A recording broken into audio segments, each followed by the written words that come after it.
Halo cuy, welcome back to my channel yang akan menjelaskan seputar dunia vape yang ada di Indonesia nih cuy.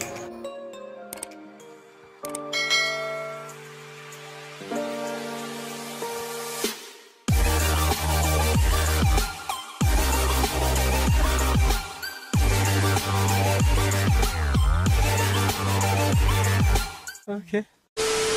Pada kesempatan kali ini aku ingin memberikan sebuah tips dan memberikan sebuah edukasi sedikit tentang coil meletek versus coil yang nggak meletek cuy. Jadi ini perbedaan antara coil meletek dan tidak meletek. Kurang lebih seperti itu. Saya membahas ini karena kebanyakan teman-teman ada yang belum tahu tentang coil meletek itu seperti apa dan coil yang nggak meletek itu seperti apa ya. Dulu ada cara agar coil yang nggak meletek bisa menjadi meletek, yaitu dengan cara menepiskan kapas yang kita pakai. Juga yang kedua caranya seperti ini ya. Ntar, insert 2000 years later. Contohnya begini ya. Nah, nih kalau dulu tuh gampang cuy. Kalian punya pinset kan? Nah, bagian ujung coil sebelah kanan ini untuk kapasnya teman-teman bisa menahannya dikit. Nah, lalu ditarik ke bawah. Nah, sama. Ini juga. Untuk sebelah kiri juga cuy. Jadi ujung coil yang kiri nih kita kasih, nah gini nih. Tahan sedikit, kecil aja. Tahan sedikit, teman-teman tarik ke bawah. Nah, tarik ke bawah. Ini teknik dulu cuy, agar coil itu bisa meletek sih. Nih, saya coba aja ya. Aku menggunakan cuy, coil freeze flatten dari aku sendiri cuy. Jika kalian berminat, teman-teman bisa cek kolom deskripsi ya. Nah, frame coil.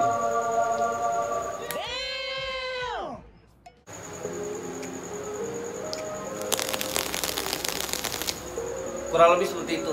Sebelum kita lanjut, aku ini ingin kembali ke masa lalu sebelum adanya coil meletek-meletek ini. Jadi yang namanya coil pada saat firing dulu itu nggak ada yang namanya bunyi meletek seperti ini. Nggak ada. Yang ada malah seperti ini aja ya. Nah, seperti itu. Dan bunyi pada saat kita firing cuy, itu dinamakan speedback. Dimana para pengguna vape ini paling anti dengan yang namanya speedback, dan akhirnya muncullah sebuah drip tip cuy. Drip tip sendiri itu adalah di bagian atas atomizer yang menghubungkan langsung ke mulut kita cuy. Oke. Baik, bagian paling atas ini drip tip ya cuy ya. Nah, bagian penghubung antara device kalian dengan mulut kita seperti ini. Nah, dan yang saya kenal untuk drip tip sendiri ini ada dua jenis cuy. Ada dua jenis, yaitu 510 dan 810. Dan drip tip ini berbeda pada ukuran diameternya ya cuy ya. Untuk fungsinya, drip tip yang 510 mereka lebih mengutamakan ke flavornya ya cuy ya, timbang cloudnya. Dan untuk drip tip yang 810 itu mementingkan atau lebih mengunggulkan cloud yang akan kita dapat. Seperti itu ya cuy ya. Dan juga untuk drip tip yang 510 ini fungsinya bisa menghindari yang namanya speedback. Dan speedback itu sendiri adalah cairan panas yang masuk ke dalam mulut kita sehingga membuat mulut kita itu terasa seperti pedas. Itu kebanyakan cairan yang masuk ke mulut kita cuy.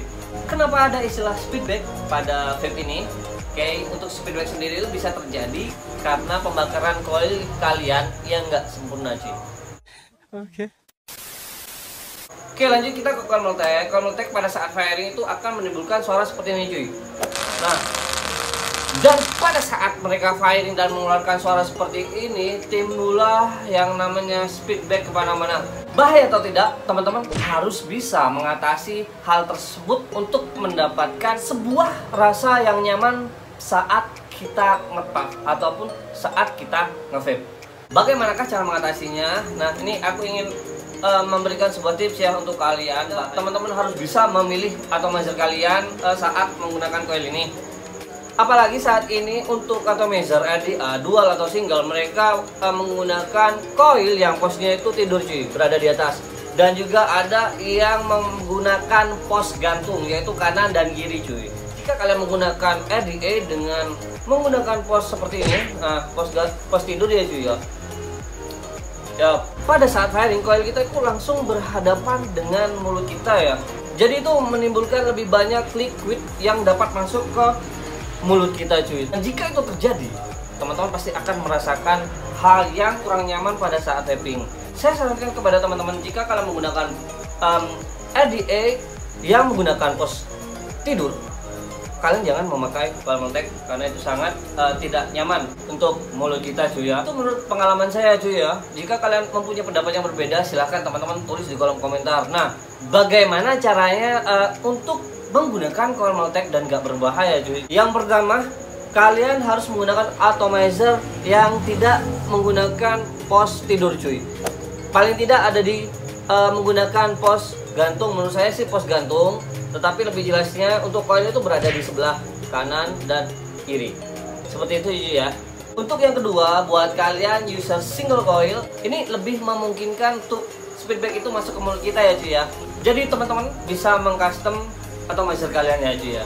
Jadi kalian pasang drip tip-nya sehingga kalian bisa enjoy karena nggak ada liquid yang panas masuk ke dalam mulut kalian cuy. Oke, jadi seperti itu penjelasannya, dan ini pun menurut pengalaman saya agar teman-teman vapers nih kalian tuh nge-vape mendapatkan sebuah rasa yang nyaman dan enjoy pada saat kalian vaping sih. Seperti itu ya cuy ya.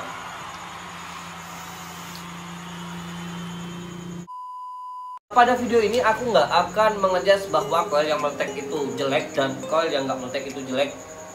Nggak ada di dalam video ini. Aku hanya ingin memberikan sebuah pengalaman agar teman-teman tuh nikmat pada saat vaping ya cuy. Mari kita sharing dan berdiskusi pada kolom komentar jika teman-teman lebih paham dan mempunyai pendapat selain dari pemikiran saya cuy ya. Teman-teman bisa tulis di kolom bawah ini. Oke cuy, kita santai saja terlebih dahulu. Yang saya bahaskan dari tadi adalah coil Mltek karena saat ini yang lagi booming memang coil Mltek ya cuy ya. Dan pastinya teman-teman itu pada pakai coil yang Mltek. Nah, ini aku nggak akan membahas soal coil yang nggak Mltek karena sebelum ada yang Mltek ini udah dari dulu memang saya memakai coil yang nggak Mltek ya cuy ya. Oke cuy, saya nggak bosan-bosan mengingatkan kepada teman-teman, jika kalian masih berada di usia 18 tahun ke bawah, teman-teman harus stop vaping dulu. Nah, tunggu beberapa tahun lagi, jika umur kalian sudah memadai, silahkan kalian nge-vape kembali. Tapi baiknya kalian nge-vape sudah berada di usia 21 tahun ke atas. Oke cuy, saya rasa udah cukup sih pembahasan tentang coil yang Mltek dan yang coil yang nggak Mltek. Mereka sama-sama baiknya, tergantung kalian cara mengatasinya. Ya seperti itu. Terima kasih sudah menonton, dan terima kasih kalian jika sudah memberikan subscribe-nya, dan semoga kalian sehat selalu ya cuy ya. Semoga bermanfaat. Terima kasih. See you next video ya cuy ya. Bye.